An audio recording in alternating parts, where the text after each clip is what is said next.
commettre un délit sous les yeux des forces de l'ordre qui ne diront rien, je vous propose de vous embrasser les uns les autres.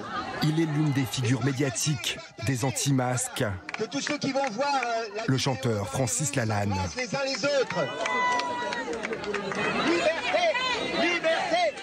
Ce sont les effets voyants de la dictature. Porter le masque alors que l'on sait pertinemment que sur tous les boîtes il n'y a pas écrit « ça vous protège ».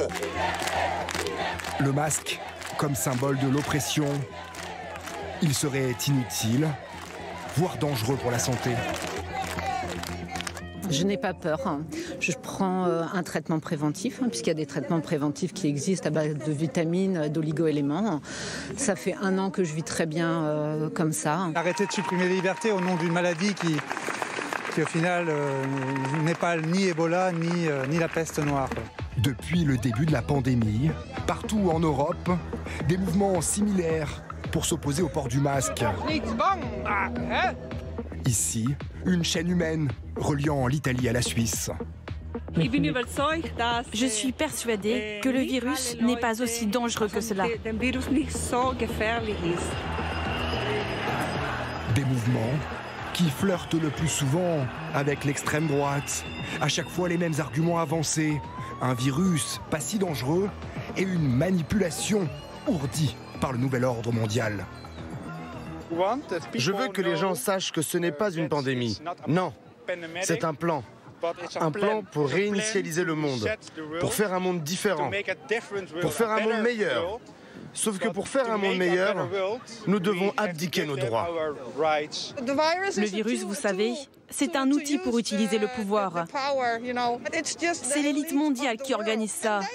Ils travaillent dessus depuis plus de 20 ans.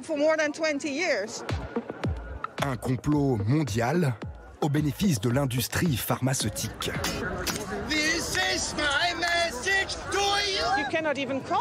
Vous savez, vous ne pouvez pas appeler cela un vaccin.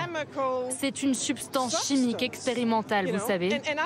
Et il se trouve que je vis ici, dans ce quartier, où ils manipulent génétiquement des tomates, des concombres.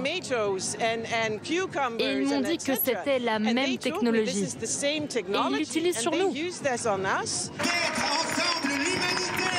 Anti-masques, anti-vaccins et même anti-tests. En France, les sceptiques ont trouvé leur égérie.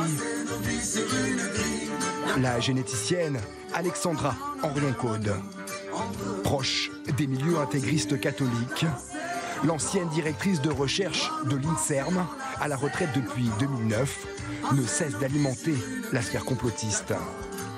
Cet Institut Pasteur qui vous dit comment le détecter. Sur 3 pages, il y a 3 fois le mot écouvillonnement rectal. Humiliation!